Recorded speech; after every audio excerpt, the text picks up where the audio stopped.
Hi hello నమస్తే welcome to విజయ మా ఊరు ఆడియో బుక్స్ ఛానల్. నేను విజయలక్ష్మిని.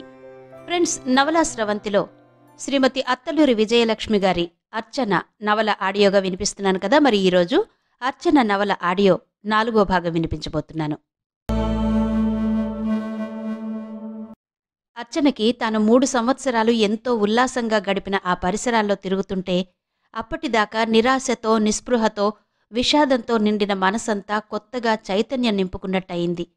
ఇదే చెట్టు కింద కదా ఎప్పుడు తాను నీలు లీలా కూర్చుని కబుర్లు చెప్పుకునేవారు. ఈ క్యాంటీన్ దగ్గరే కదా గంటలు గంటలు కాఫీలు తాగుతూ బాతాకాని వేస్తూ గడిపేవారు. ఈ వేదిక మీదే కదా తాను అందరి చేత ఎన్నో సాంస్కృతిక కార్యక్రమాలు చేయించింది. ఇదే తన క్లాస్. అణువణువున ఆనందం. ఇదే ఆ క్లాస్లోని వేణు స్నేహితులు. ఆగిపోయింది. ఉత్సాహం చప్పున చల్లారిపోయింది. నీరసంగా వెనక్కి తిరిగింది. గంట వినిపించింది. కాలేజీ అయిపోయింది. అడుగులు వేగంగా వేసుకుంటూ ప్రిన్సిపల్ రూమ్ వైపు నడిచింది. సింహాచలం ఎదురొచ్చాడు. వెడదామా సింహాచలం? అడిగింది. లేదమ్మా, అయ్యమ్మ అక్కడ లేరట, ఇంకెక్కడికో వెళ్ళిపోయారట. మీరు కావాలంటే రేపు కొత్త మేడం వస్తారు, కలుస్తారా? అడిగాడు. పొంగుతున్న పాలమీద గిన్నెడు నీళ్లు ఒలికిపోయాయి. ఆశలన్నీ అణగారిపోయాయి. మళ్లీ భవిష్యత్తు క్వశ్చన్ మార్కు దగ్గరకొచ్చింది. ఈ జీవితం నిండా క్వశ్చన్ మార్కులేనా? నవ్వొచ్చింది. జీవంలేని నవ్వు. ఏం మాట్లాడకుండా తల అడ్డంగా తిప్పి వెనక్కి తిరిగింది. కడుపులో ప్రాణం పోసుకుంటున్న బిడ్డ, అంధకారం అలముకున్న భవిష్యత్తు. అర్చనకి ఉప్పెనగా దుఃఖం వచ్చింది. ఏంటి జీవితం? కొన్ని రోజుల ముందు తాను వేణుని వదిలేసి వచ్చినా కన్యగానే ఉండేది. కాని భవిష్యత్తు గురించి ఒక నిర్ణయానికి వచ్చే లోపలే ఆ సంఘటన జరిగిపోయింది. ఆ రోజు వేణు అలా ఉద్రేకపడకపోయి ఉంటే ఈ జీవితం ఇంకో రకంగా ఉండేది. తన ఆశయాలు ఆశలు అర్చనగానే మిగిలేది. కాని ఇప్పుడు తను అర్చన కాదు, మిస్సెస్ వేణు. నో, అలా జరగకూడదు. ఎన్నటికీ జరగకూడదు. అర్చనకి దిగులుగా బాధగా తన మీద తనకే జాలిగా అనిపిస్తోంది. ఈ వెధవ బతుకు బతకాల్సిన అవసరం ఉందా అనిపించింది కాసేపు. చావడానికి కూడా ధైర్యం కావాలి అనుకుంది. తనకి బతికే ధైర్యం ఉంది, కానీ చచ్చే ధైర్యం లేదు. ఏం జరిగినా బతకాలి, ఎలాగైనా బతకాలి. ఒక నిర్ణయానికొచ్చిన దానిలా ఆటో పిలిచి ఎక్కింది. తనకున్న ముఖ్యమైన స్నేహితురాళ్లలో లీల కూడా ఉంది. తన దగ్గరకు వెళ్ళాలి. లోకం గొడ్డుపోలేదు. నీలిమలాంటి వ్యక్తిత్వం లేనిది కాదు లీల. మంచి మనసున్న మనిషి. దానికి చాలా ఆశయాలుండేవి. బహుశా పీజీ పూర్తి చేసి ఉంటుంది. నీలిమల పెళ్లి చేసుకుని ఉండకపోవచ్చు. తనకు బాగా గుర్తున్న లీల ఇల్లు సునాయాసంగానే తెలుసుకోగలిగింది అర్చన. చిరకాల స్నేహితురాలిని చూస్తున్నానన్న ఆనందంతో ఓ క్షణం శరీరం ఆపాదమస్తకం ఆనందంతో నృత్యం చేసింది. ఒక్కసారి ఆ రోజుల్లో అందరూ కలిసి చేసిన అల్లరి, కంబైన్డ్ స్టడీస్ పేరుతో ఒకళ్ళ ఇంటికి ఒకళ్ళు వెళ్ళి వెన్నెల రాత్రుల్లో డాబా మీద కూర్చుని పాత సినిమాల్లో పాడుకున్న పాటలు, ఒకళ్ళకి వచ్చిన ప్రేమలేఖలు మరొకళ్ళు చదువుకుంటూ పొందిన చిత్రమైన ఆనందం అన్నీ గుర్తొచ్చాయి. తనను చూడగానే ఎగురుతూ వచ్చి వాటేసుకుంటుందని ఆశించిన అర్చనకి నిరాశే మిగిలింది. అర్చన రాకని ఆహ్వానించింది, కానీ ఆనందంగా స్వీకరించలేదు. పోస్ట్ గ్రాడ్యుయేషన్ చేశానన్న గర్వం ఆమెలో తొంగి చూసింది. పైగా లీల పెళ్లి ఒక ఐఏఎస్ ఆఫీసర్తో నిశ్చయమైంది. ఆశ్రయం కోరి వచ్చింది అని తెలియగానే నిర్దయగా అంది. సారీ అర్చన, నువ్వు ప్రాణ స్నేహితురాలివే, కానీ ఇలాంటి పరిస్థితుల్లో నీకు సాయం చేయడం నా గొయ్యిని నేను తవ్వుకోవడం అవుతుంది. ఏమీ అనుకోకు అంది. అర్చన నిట్టూర్చింది. ఆమె ఆశపడిన దారులన్నీ మూసుకుపోయాయి. గర్భిణి, ఉదయం నుండి తిండి లేకుండా తిరుగుతోంది. చేతిలో డబ్బుంది. హోటల్ రూమ్ తీసుకోవచ్చు. కానీ ఎవరన్నా చూస్తే చూడని అనుకునే పరిస్థితి కాదు. అటు కన్న తల్లిదండ్రులు, ఇటు భర్త పేరుతో ఓ వ్యక్తి తనకి ఉన్న విషయం అందరికీ తెలుసు. ఈ విశాఖపట్టణం తాను పుట్టి పెరిగిన ఊరు. ఎవరో ఒకళ్ళు ఎక్కడో అక్కడ కనిపించవచ్చు. ఏంటమ్మా హోటల్లో ఉన్నావేంటి అని అడగొచ్చు. సమాధానం చెప్పాలి. ఏమని చెప్పాలి? అవును, ఏమని చెప్పాలి? తల్లి తండ్రి నన్ను ఇంట్లో నుంచి వెళ్ళగొట్టారు అని చెప్పాలా? నా మొగుణ్ణి నేను వదిలేసి వచ్చాను అని చెప్పాలా? ఏమని చెప్పాలి? ఎందుకు అని అడిగితే ఆ ఎందుకు తన దగ్గర సమాధానం ఉందా? అర్చనకి ఆకలితో పాటు అవమాన భారం కూడా కలిసి ఒళ్లంతా తూలిపోతోంది. అగమ్యగోచరంగా బయటకొచ్చి ఆలోచిస్తున్న అర్చన తట్టుకోలేని అసక్తతతో కనిపించిన హోటల్లోకి దూరింది. ఆ క్షణంలో ఆమెకి మూసుకుపోయిన దారుల్లో చిన్న వెలుగు చూపించడానికే ఆ దైవం ఆ హోటల్కి పంపించాడేమోనన్న భావన కలిగేలా ఆ జగన్మాతే హేమలత రూపంలో కనిపించింది. ప్రస్తుతం కాలేజీ ప్రిన్సిపల్, ఒకనాటి కెమిస్ట్రీ లెక్చరర్. అర్చనని చూడగానే గుర్తుపట్టింది. సంతోషం వెల్లివిరుస్తున్న మొహంతో ఆత్మీయంగా పలకరించింది. ఏమ్మా అర్చన, ఏంటిలా వచ్చావు? ఎలా ఉన్నావు? ఆమెని చూడగానే భయం, కంగారు కలిగిన అర్చనకి ఆ పలకరింపు పన్నీటి జల్లులా అనిపించింది. బాగున్నాను మేడం, మీరెలా ఉన్నారు? చాలా హాయిగా ఉన్నాను. అరుగో మా వారు. హ్యాండ్ వాష్కి వెళ్ళి వస్తున్న భర్తని అర్చనని అతనికి పరిచయం చేస్తూ అంది. ఈ అమ్మాయే అర్చన అని, నాకిష్టమైన స్టూడెంట్ అని చెప్పాను కదా మీకు చాలాసార్లు అంది. ఓ నైస్, హౌ ఆర్ యు అర్చన? అడిగాడాయన. నల్లటి హేమలతకి హ్యాండ్సమ్ హస్బెండ్. అర్చన పల్చగా నవ్వింది. Thank you sir, I'm fine అంది.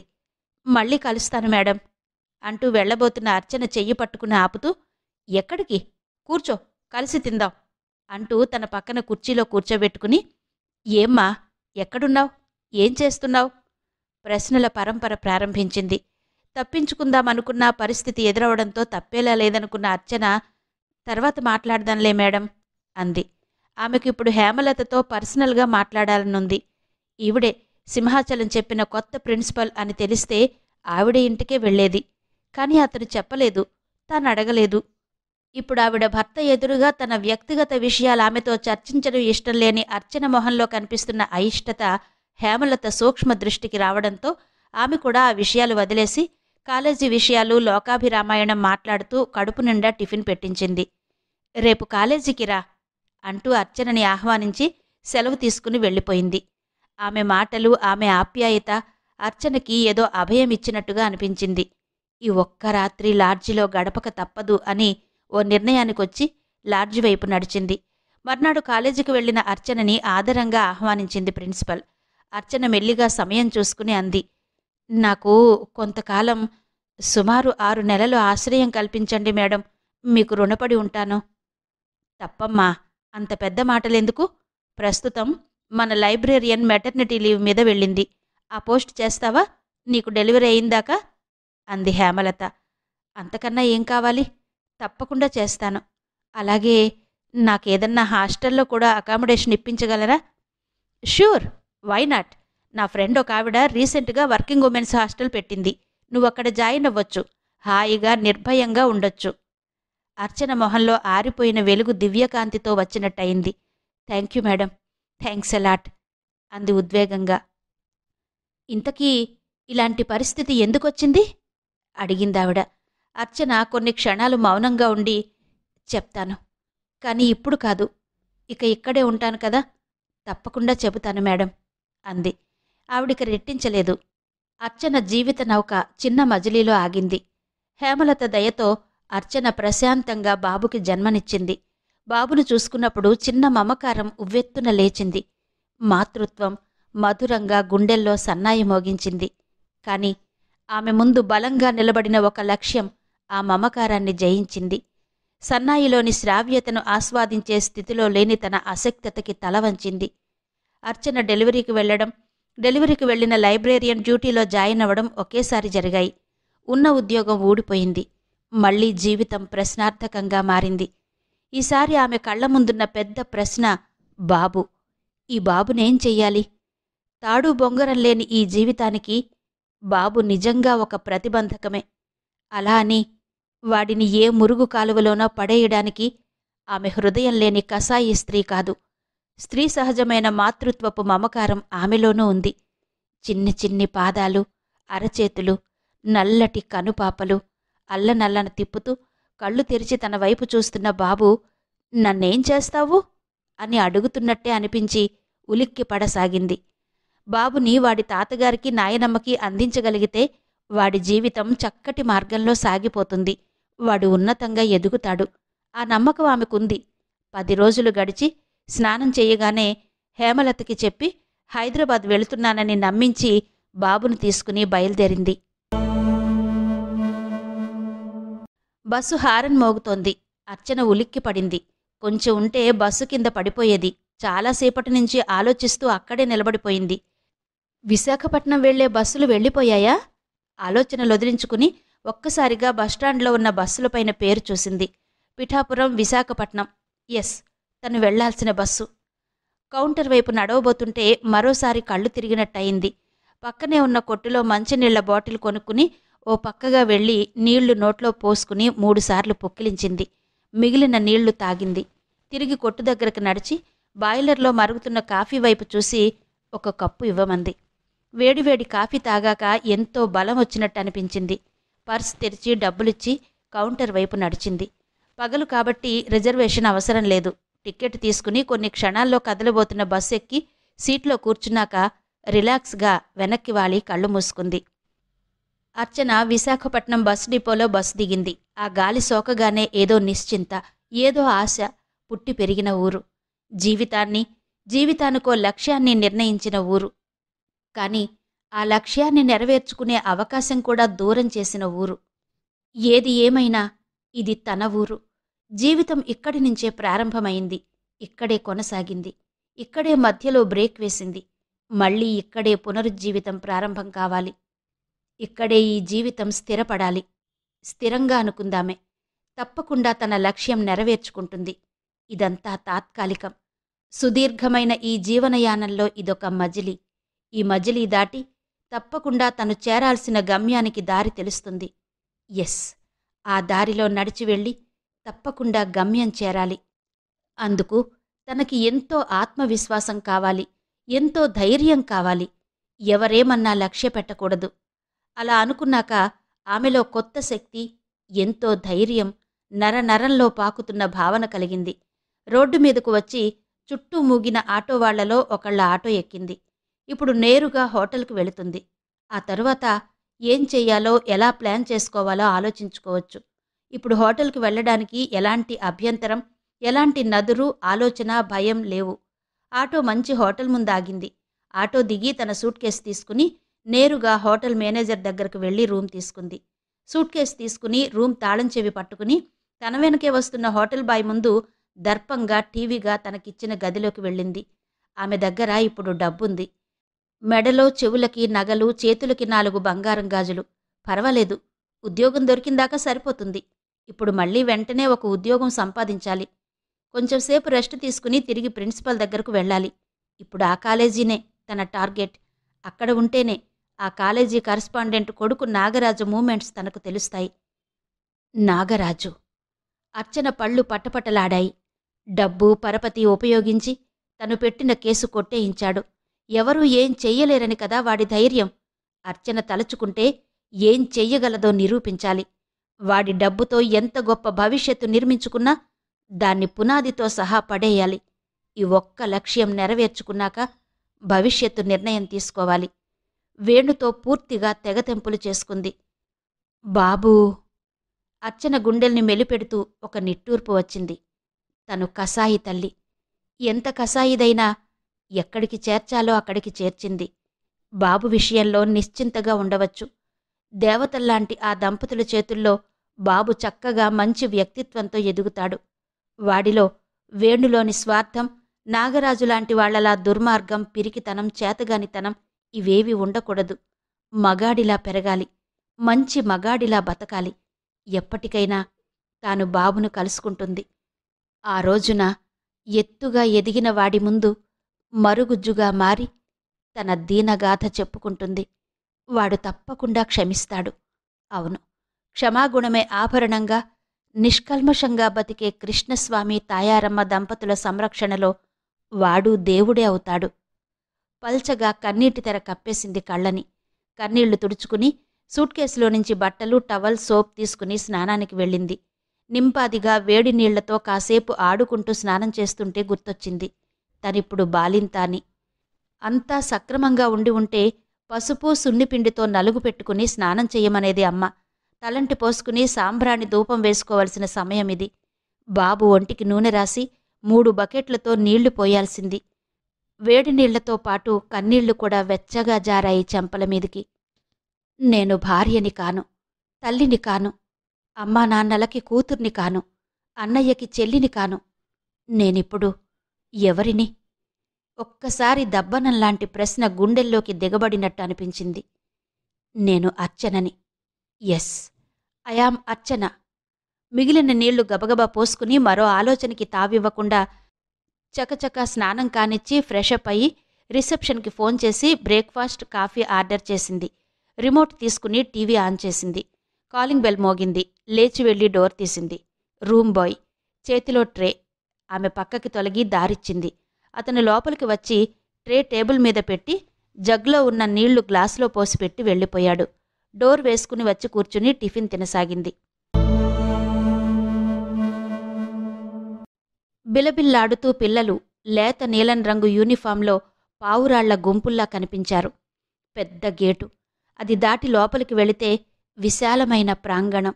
వరుసగా 4-5 బిల్డింగులు. సమయం ఉదయం 8:30. స్కూల్ బెల్ మోగింది. మోడువారిన వనం చిగురించి పూల సౌరభాలతో నిండినట్టయింది అర్చన మనసు. రండి అర్చనగారు, ఇప్పుడు ప్రేయర్, రండి వెళ్దాం. సర్వం మరచిపోయినట్టు నిలబడిపోయిన అర్చన దగ్గరకు వచ్చి స్నేహంగా పిలిచింది హేమలత పరిచయం చేసిన నళిని టీచర్. హేమలతని ఉద్యోగం ఇప్పించమని అడిగిన వెంటనే ఆవిడ తన చిన్ననాటి స్నేహితురాలైన నళిని బీఎడ్ చేసి కాన్వెంట్ రన్ చేస్తోందని నళిని ఇంటికి తీసుకువెళ్లి అర్చనని పరిచయం చేసింది. ఆ స్కూల్లో లెక్కల టీచర్గా ఉద్యోగం ఇప్పించింది. ఆ ఉద్యోగంతో పాటు నళిని ఉంటున్న ఇంటికి దగ్గరగా 2 గదుల పోర్షన్ కూడా ఇప్పించింది. అద్దె తక్కువని ప్రధాన నగరానికి కొంచెం దూరంగానే ఉంటుంది నళిని. అర్చన కూడా ప్రస్తుతం ఎక్కువ అద్దె భరించే స్థితిలో లేదు కాబట్టి అక్కడే ఆమెకు కూడా ఇప్పించడం జరిగింది. అర్చన నళినితో పాటు ముందుకు నడిచింది. పిల్లలంతా 6 వరుసల్లో చాలా క్రమశిక్షణతో నిలబడ్డారు. ప్రేయర్ స్టార్ట్ అంది నళిని. పిల్లలంతా ఒకే స్వరంతో శృతి తప్పకుండా చక్కగా మొదలుపెట్టారు. పిల్లలతో గడిపితే ఇంత మనశ్శాంతుంటుందా అనిపించింది అర్చనకి. నా తండ్రి ఎప్పటికి పెద్దవాడై ఇలా స్కూలుకు వెళతాడో. తల్లి మనసు ఒక్కసారిగా విలవిల్లాడింది కన్న కొడుకు కోసం. ఏం బతుకిది భగవంతుడా! కొడుకుండీ లేని తల్లి, తల్లి ఉండి లేని కొడుకు. India is my country. All Indians are my brothers and sisters. I love my country. పిల్లలంతా ఏకకంఠంలో లయబద్ధంగా పాడుతున్నారు. అర్చనకి ఒక్కసారిగా తన చిన్నతనం గుర్తొచ్చింది. పాపం, ఏ మాట కామాటే. నాన్న తననెంతో ప్రేమగా పెంచారు. అమ్మ మాత్రం ఏం తక్కువ చేసింది? ప్రేమగానే పెంచింది. కాకపోతే తల్లిగా ఆవిడ కొన్ని విషయాల్లో కఠినంగానే వ్యవహరించేది. ఆడపిల్లలంటే పని పాట నేర్చుకోవాలని, వంట వార్పు వచ్చి ఉండాలని, లేకపోతే అత్తగారింటికి వెళ్ళాక చాలా ఇబ్బంది పడాల్సి వస్తుందని వంట నేర్చుకో అంటూ అర్చనని వేధించేది. కాని వెంటనే ఆనందరావు, మా అర్చన అందరు ఆడపిల్లల్లా పెళ్లి చేసుకోదు, ఐపీఎస్ ఆఫీసర్ అవుతుంది అంటూ కొట్టిపారేసేవాడు. గాఢంగా నిట్టూర్చింది అర్చన. అలాంటి నాన్న, చిన్నప్పటినుంచి తనకి చదువు పట్ల అంతులేని ఆసక్తిని కలుగచేసిన నాన్న ఎందుకు వేణుమాయలో పడ్డాడు? కాదు, నాన్న వేణుమాయలో పడలేదు. నాగరాజు చేసిన ఘాతుకంతో బెదిరిపోయి ఒకసారి కలిగిన దౌర్భాగ్యస్థితి తన కూతురికి మరోసారి కలగకూడదని వరించి వచ్చిన కుర్రవాడిని మహాభాగ్యంగా భావించి తనకి నచ్చచెప్పి తన మెడలు వంచి పెళ్లి చేశాడు. ఛ! అర్చనకి మళ్లీ ఏడుపొచ్చింది. తనని తాను మందలించుకుని పిల్లలతో పాటు స్వరం కలిపింది. ప్రేయర్ అయిపోయింది. క్యూలో ఉన్న పిల్లలంతా చెదిరిన పక్షుల్లా కలకల ధ్వనులు చేస్తూ క్లాస్ రూమ్స్కి వెళ్ళిపోసాగారు. రండి, మీ క్లాస్ చూపిస్తాను. నళినిని అనుసరించింది. ఆ రోజంతా స్కూల్ టీచర్గా ఓ కొత్త జీవితాన్ని ఆస్వాదిస్తున్నట్టు అనిపించింది. చాలా రోజుల తర్వాత మనసంతా ఉల్లాసంగా తేలిగ్గా అయింది. మంచి ఉద్యోగం ఇప్పించారు మేడం, ఆవిడికి థ్యాంక్స్ చెప్పాలి అనుకుంది. మిగతా టీచర్లను కూడా నళిని పరిచయం చేసింది. ఎవరూ కూడా తనని మీ ఆయనేం చేస్తారు, మీకెంతమంది పిల్లలు లాంటి రొటీన్ ప్రశ్నలు వేయనందుకు చాలా ఆనందంగా అనిపించింది. సాయంకాలం నళిని, అర్చన కలిసే ఇంటికి వెళ్లారు. స్కూలుకు కూడా దగ్గరే, నడిచి వెళ్లవచ్చు. నళినికి థ్యాంక్స్ చెప్పి తన ఇంటివైపు నడిచింది. ఇంటికి వెళ్లగానే పొట్లాలు పొట్లాలుగా ఉన్న సరుకులు, అట్టపెట్టెల్లో ఉన్న చిన్న గిన్నెలు బయటికి తీసింది. టీ పొడి, పంచదార, పాలపొడి డబ్బా, అగ్గిపెట్టి వరుసగా అన్నీ సర్దుకుని స్నానం చేసి వచ్చి టీ పెట్టుకుని టీ కప్పుతో వచ్చి వరండాలో కూర్చుంది. వాకిట్లో ఉన్న పూల మొక్కలు ఒక్కొక్కటి తమని తాము పరిచయం చేసుకుంటున్నట్టు గాలికి తొంగి చూసి వెనక్కెళుతున్నాయి. నా పేరు కనకాంబరం అంది ఓ మొక్క కొద్దిగా వంగి. నా పేరు పచ్చచామంతి అన్నాయి పచ్చటి పూలు. హలో, నా పేరు గులాబీ. చూశావుగా ఎంత నాజూగ్గా ఉంటానో. నన్ను చూడగానే పిల్లల దగ్గర్నుంచి పెద్దవాళ్ల దాకా మొక్క నుంచి వేరు చేయడానికి చూస్తారు. అందుకే నా చుట్టూ ముళ్ళు కాపలా అంటూ నవ్వింది గులాబీ. ఆ నవ్వుకి పరవశించిన పారిజాతం జలజలా రాలింది. అర్చన పెదవుల మీద కూడా సన్నటి నవ్వు విరిసింది. అది పువ్వుల్లో కలిసి షికారుకెళ్ళింది. ఏమ్మా, వచ్చేశావా అంటూ వచ్చింది పూర్ణమ్మగారు. రండి పిన్నిగారు, టీ తాగుతారా? తను కూర్చున్న స్టూల్ ఆవిడికిచ్చి తను గడప మీద కూర్చుంటూ అడిగింది. గడప మీద కూర్చోకూడదమ్మా అందావిడ. చటుక్కున లేచింది అర్చన. లేచి వెళ్ళి కిటికీలో కూర్చుంది. టీ తాగుతారా మళ్ళీ అడిగింది. వద్దమ్మా, నాకలవాట్లేదు. అవును, మీ వారెప్పుడు వస్తారు? అర్చన గుండె గుభేలు మంది. ఇల్లు తీసుకునే ముందు ఆయన ఊళ్ళో లేరండి అని చెప్పింది. ఇప్పుడేమని చెప్పాలి? విధవరాలైన పూర్ణమ్మగారి 5 గదుల ఇంట్లో 1.5 గది అద్దెకు దొరికింది. ఆ ఇంట్లో పూర్ణమ్మగారు ఒక్కతే ఉంటోంది. ఆవిడ వయస్సు 65 ఏళ్లుంటాయి. పిల్లల్లేరు.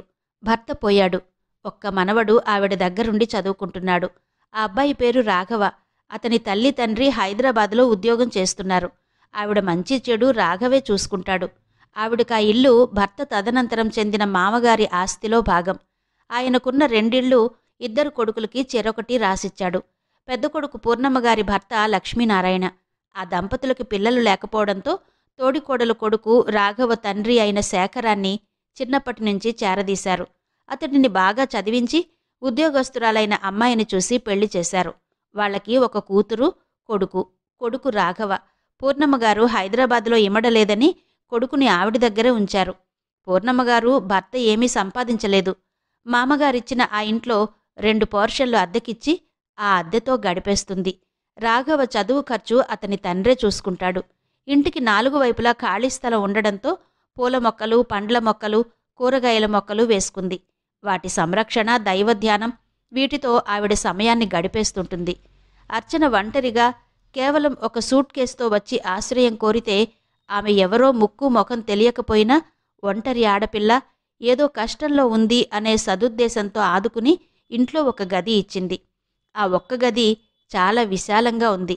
ఒక చిన్న క్లోజ్డ్ వరండా, చుట్టూ చెట్లు, రకరకాల మొక్కలు, ధారాళంగా గాలి, వెలుతురు, చాలా హాయిగా ఉంది. కానీ మట్టి గోడల బాత్రూం, ఫ్లషౌట్ లేని టాయిలెట్ కొంచెం ఇబ్బందిగా అనిపించాయి అర్చనకి.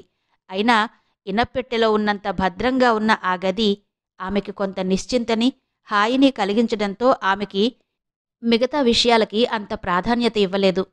ఆమె పూర్ణమ్మగారి నుంచి ఇలాంటి ప్రశ్నలొస్తాయని ఆశించలేదు. అర్చనతో ఆ ఇంటికొచ్చి అడ్వాన్స్ ఇచ్చాక చెప్పింది నళిని. మీ ఆయనేడి అని అడిగితే ఊరికెళ్లారని చెప్పు పూర్ణమ్మగారితో అని. అబద్ధం చెప్పడానికి అర్చన మనసు అంగీకరించలేదు. ఇవాళ కాకపోతే రేపైనా ఆవిడికి నిజం తెలుస్తుందేమో అంది సందేహంగా. 2 రోజులు పోయాక చెబుతాను. పెద్దావిడి కదా, నీమీద చెడ్డాభిప్రాయం లేకపోయినా ఒంటరి ఆడపిల్లవని నీకు ఇల్లివ్వడానికి సందేహించవచ్చు. అందుకే చిన్న అబద్ధంతో ఆపద దాటావంటే నీకు కావలసినంతకాలం ఇక్కడ సేఫ్గా ఉండొచ్చు అంది నళిని. ఆ మాట నచ్చింది అర్చనకి. అందుకే అడ్వాన్స్ ఇచ్చి కొద్ది సామానుతో రాగానే పూర్ణమ్మగారి ధాటిని ఓపికగా తట్టుకోగలిగింది. ఏంటమ్మా, ఇంత కొంచెం సామానేనా? మంచాల్లేవా? అదేంటి, పాత ఇంట్లోంచి సామానేం తెచ్చుకోలేదా? మీ ఆయన ఊరెళ్ళాట్టుగా, ఎప్పుడొస్తాడు? నువ్వాఫీసు నుంచి ఎన్నింటికొస్తావు? ఇలాంటి అనేక ప్రశ్నలన్నింటికీ సమాధానాలు చెప్పి ఆవిడని పంపించి గదిలోకొచ్చి తలుపేసుకుంది. కాని ఇప్పుడు మళ్ళీ ఆవిడ అదే ప్రశ్న వేసింది. అర్చన కొన్ని క్షణాలు మౌనంగా ఉండి అంది. వస్తారండి, ఆయన పని అయిపోయాకొస్తారు. ఆఫీస్ పని మీద బొంబాయి వెళ్లారు. అలాగా, జాగ్రత్తగా ఉండమ్మా, అసలే రోజులు బాగాలేవు. నేనున్నాననుకో, ఏం భయం లేదు. ఏదన్నా కావాలంటే మా కుర్రాడు రాఘవని పిలువు. సరే మరి, చూడు దొడ్లో కూరగాయలున్నాయి, ఏం కావాలన్నా తీసుకో, సరేనా? అర్చన కృతజ్ఞతగా తలూపింది. వస్తానమ్మా. ఆవిడ వెళ్ళిపోయింది. పాపం, ఎంత అమాయకురాలు, ఎంత మంచితనం. హేమలత దయవలన, నళినితో, నళిని దయవలన ఈ ఇంట్లో పూర్ణమ్మగారితో. ఇదంతా ఆ భగవంతుడు చేస్తున్న సహాయం. ఒంటరిని చేసినా ఎంత మంచి ఆత్మీయుల్ని ప్రసాదించాడు కరుణామయుడు. నిట్టూర్చింది అర్చన. కాసేపు పడుకోవాలనిపించింది. మెల్లిగా ఓ టీవీ కొనుక్కుంటే కాస్త కాలక్షేపం అవుతుంది అనుకుంది. నెమ్మదిగా కిటికీ దిగి ఖాళీ టీకప్పు తీసుకుని కిచెన్లో సింకులో పెట్టేసింది. మళ్ళీ గదిలోకొచ్చి కలియ చూసింది.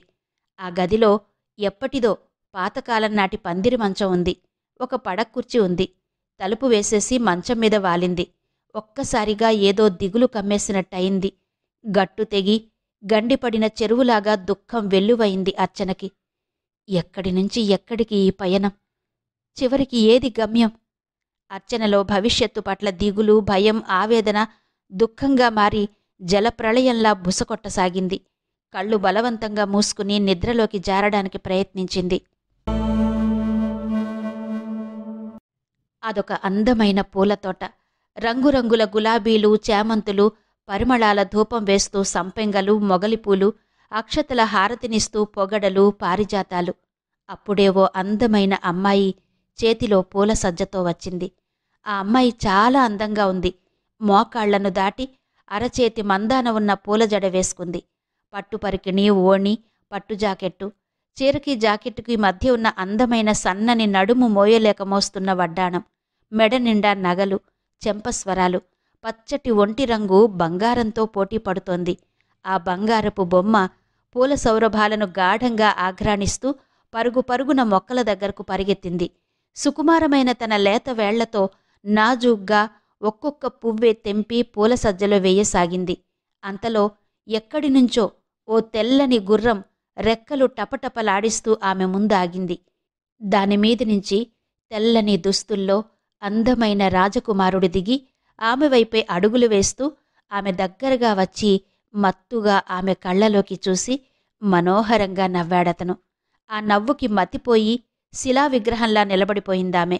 తన చేతి స్పర్శతో ఆ శిలలో చైతన్యం కలిగించడానికి కాబోలు అతని అందమైన చేయి ఆమె చేతిని అందుకుంది.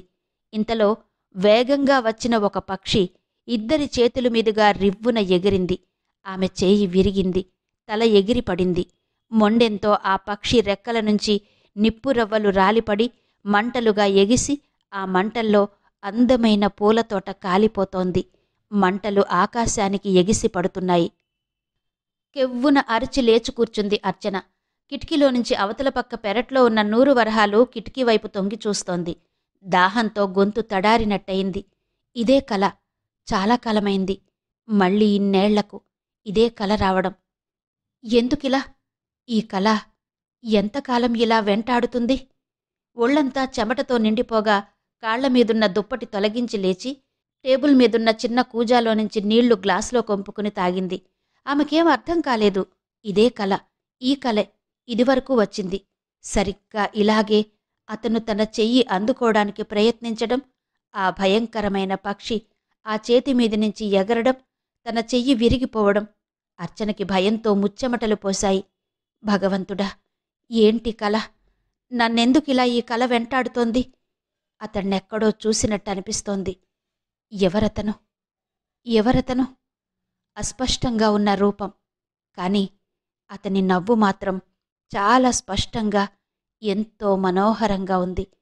ఆ నవ్వు చాలా పరిచితమైన నవ్వు. ఎవరతను? ఎస్, అతనే. అవును, ఇప్పుడు స్పష్టంగా తెలుస్తోంది. అతనే. ఎందుకిలా జరుగుతోంది? ఎందుకో ఆ పక్షి మాత్రం ఖచ్చితంగా వేణునే అనిపిస్తోంది. వేణు ఎందుకు తన దృష్టికి ఎప్పుడూ దుర్మార్గుడిలా కనిపిస్తాడో ఆమెకర్థం కాదు. నిజానికి వేణు దుర్మార్గుడు కాదు. కాని తన బలహీనతని క్యాష్ చేసుకున్న స్వార్థపరుడు, అవకాశవాది అని ఆమె విశ్వాసం. అర్చనకి తన మనసులో ఏం జరుగుతుందో అర్థం కాలేదు. నెమ్మదిగా లేచి తలుపు తీసుకుని బయటకొచ్చింది. నిశ్శబ్దంగా ఉన్న పరిసరాలను, చీకట్లో మౌనంగా ఉన్న చెట్లను చూస్తూ నిలబడింది. పెరట్లో విచ్చుకున్న జాజులు, తెల్లగన్నేరు పూలు గాలికి పెరడంతా రాలి ఉన్నాయి. చీకట్లో చూస్తుంటే తెల్లటి పూలున్న నల్ల తివాచీలా అనిపిస్తోంది. మంచి సువాసన వీస్తోంది. రకరకాల పూల సౌరభాలు. కొద్దిగా సేద తీరినట్టనిపించింది. కాని ఎందుకో చీకటిని చూస్తుంటే భయం వేస్తోంది. తనిలా చీకట్లో ఇక్కడ నిలబడడం ఇంటి ఓనర్ పూర్ణమ్మగారు చూస్తే ఏమనుకుంటుందో అనేక అనుమానాలు, భయాలు ముప్పిరిగొనగా ఆవరించగా గదిలోకి వెళ్ళిపోయి తలుపు వేసుకుని మంచం మీద వాలింది. కాని కళ్ళు మూతలు పడలేదు. ఎప్పుడో తెలతెలవారుతుండగా నిద్రపట్టింది. తనని చూడగానే కన్నీళ్లతో వచ్చి దగ్గరగా తీసుకున్న తల్లి భుజం మీద తలాంచి ఏడ్చేశాడు వేణు. ఆవిడ కూడా దుఃఖాన్ని ఆపుకోలేకపోయింది. ఆ దృశ్యం చూసి తట్టుకోలేని కృష్ణస్వామి లోపలికి వెళ్ళిపోయాడు. నీలవేణి అప్పుడే బాబుకు నీళ్లు పోసినట్టుంది. కాళ్లమీద పడుకోబెట్టుకుని పౌడర్ రాస్తోంది. ఇల్లంతా సాంబ్రాణి వాసనేస్తోంది. అది పౌడర్ సువాసనతో కలిసి తమాషాగా ఉంది. ఆయన సూట్ కేసు పక్కన పెట్టి నేరుగా పెరట్లోకి వెళ్ళిపోయాడు స్నానానికి. వేణు కళ్ళు తుడుచుకుని నెమ్మదిగా అడిగాడు, బాబు ఎక్కడమ్మా? నా బాబు ఎక్కడా? ఆవిడ దుఃఖం అణుచుకుంటూ చెంగుతో కళ్ళు తుడుచుకుని, దానాన్నా లోపలికి అంటూ పెద్ద గడప దాటి లోపలికి నడిచింది. ఆవిడను అనుసరించిన వేణు నీలవేణి కాళ్లమీద ఉన్న బాబును చూస్తూనే కొంచెం వేగంగా ముందుకు నడిచాడు. అప్పటికే జుబ్బా తొడిగిన నీలవేణి చటుక్కున బాబును భుజం మీద వేసుకుని లేచి తాయారమ్మ చేతికిచ్చింది. ఆవిడ బాబుని ఒక్కసారి గుండెలకు హత్తుకుని వేణు చేతులకిచ్చింది. నీలవేణి నిశ్శబ్దంగా అక్కడ్నుంచి వెళ్ళిపోయింది. వేణు జాగ్రత్తగా బాబుని రెండు చేతుల్లో పట్టుకుని తదేకంగా చూడసాగాడు. అర్చన పోలికలు కనిపిస్తాయేమో అన్నట్టు ఆత్రంగా అతని కళ్ళు బాబుని వెతకసాగాయి. తెల్లగా, బొద్దుగా, నల్లటి ఉంగరాల జుట్టుతో ముద్దుగా ఉన్నాడు. సాంబ్రాణి, పౌడర్ వాసన కలగాబులకంగా వస్తోంది. అమ్మా, వీడు నా కొడుకు అన్నాడు ఉద్వేగంగా వేణు. ఆవిడ అవునన్నట్టుగా తలూపింది. వేణును చూస్తుంటే ఆవిడికి దుఃఖం ఆగడం లేదు. ఎంత త్వరగా వీలైతే అంత త్వరగా వేణు ద్వారా అసలేం జరిగిందో తెలుసుకుని ఈ సమస్యను పరిష్కరించాలని, కోడల్ని ఇంటికి తీసుకురావాలని ఆవిడ తహతహలాడుతోంది. కాని అతను రాగానే ఆ విషయాలు గుర్తుచేసి అతను పడే వేదన చూసే ధైర్యం ఆమెకు లేదు. అందుకే విషయం దాటేస్తూ నెమ్మదిగా అంది, స్నానం చేసిరా నాన్నా, వేడిగా ఇడ్లీ చేశాను, తిందువుగాని. బాబు పడుకున్నాడు కదా, లేచాకెత్తుకుందువుగాన్లే. వేణుకి వాడిని దింపాలని లేదు. అలా గుండెలు కానించుకుని ఆ స్పర్శలోని మాధుర్యాన్ని ఆస్వాదించాలనిపిస్తోంది. వాడు తన కొడుకు అనుకుంటేనే అతనికి చాలా గర్వంగా అనిపిస్తోంది. ఇలా ఇవ్వు నాన్నా. ఆవిడ చెయ్యి చాపింది. నేను పడుకోబెడతానమ్మా, తీసుకురా అంటూ ఆవిడ పడక గదిలోకి నడిచింది. పెద్ద ఉయ్యాల, అది తనదే. వేణుకి అర్థమైంది. ఇన్నేళ్లు అటక మీద ఉన్న చెక్క ఉయ్యాల మనవడి కోసం కిందికి దించింది తాయారమ్మ. ఇది నాదే కదమ్మా? బాబుని మెత్తటి పక్క మీద పడుకోబెట్టి ఉయ్యాల ముట్టుకుంటూ అన్నాడు. అవునాన్నా, నీ తర్వాత ఎవరూ ఊగలేదు, మళ్ళీ నీ కొడుకే అందావిడ బాబు మీద పల్చటి బట్ట కప్పి. ఫ్యాన్ 1వ నెంబర్లో వేసింది. పద, స్నానం చేసిరా అంటూ వేణు భుజం మీద చెయ్యేసి గదిలో నుంచి బయటకు తీసుకెళ్లి తలుపు ఓరగా వేసింది. అప్పుడే స్నానం ముగించి వస్తున్న కృష్ణస్వామిని చూసిన వేణు తల్లి అందించిన కొత్త టవల్, మైసూర్ శాండిల్ సోప్ తీసుకుని పెరట్లోకి వెళ్లాడు. వేణు స్నానం చేసి వచ్చేసరికి వేడివేడి ఇడ్లీ, కారప్పొడి, కొబ్బరి పచ్చడి, ఇంట్లో కాచిన నెయ్యి వాసన వేస్తోంది. తండ్రి కొడుకులిద్దరికీ పెద్ద స్టీల్ ప్లేట్లలో పెట్టి నేతిగిన్నె పట్టుకుని నిలబడింది తాయారమ్మ. దూదుల్లా ఉన్న ఇడ్లీ తుంచుకుంటూ, ఎంతకాలమైంది అమ్మ చేతి వంట తిని అనుకున్నాడు వేణు. తాయారమ్మ వేణు ప్లేట్లో ఉన్న కారప్పొడి కొద్దిగా కదిపి వేలితో గుంటలా చేసి నెయ్యి వేసింది. చాలమ్మా, చాలు కంగారుగా చెయ్యి అడ్డం పట్టుకోబోయాడు వేణు. తిను నాన్నా అంటూ కారప్పొడి నెయ్యితో తడిపి గిన్నె తీసుకుని కృష్ణస్వామి దగ్గరకు వెళ్ళింది తాయారమ్మ. ఏమన్నా విశేషాలున్నాయా అడిగాడు కృష్ణస్వామి భార్యను. ఆవిడకి ఆ ప్రశ్నలో అర్థం తెలుసు. బాబు విషయంలో ఎవరన్నా ఏదన్నా అడిగారా? ఏమన్నా విమర్శలు, ప్రశ్నలు వచ్చాయా అని. లేదు, ఏమీ లేవు అంటూ లోపలికెళ్ళిపోయింది. ఆయన సన్నగా నిట్టూర్చి ఇడ్లీ ముక్క నోట్లో పెట్టుకున్నాడు. ఇంతవరకు శ్రీమతి అత్తలూరి విజయలక్ష్మి గారి అర్చన నవల ఆడియో 4వ భాగం విన్నారు కదా. మిగిలిన కథ తర్వాతి భాగాల్లో వినిపిస్తాను. అంతవరకు సెలవు. నమస్తే.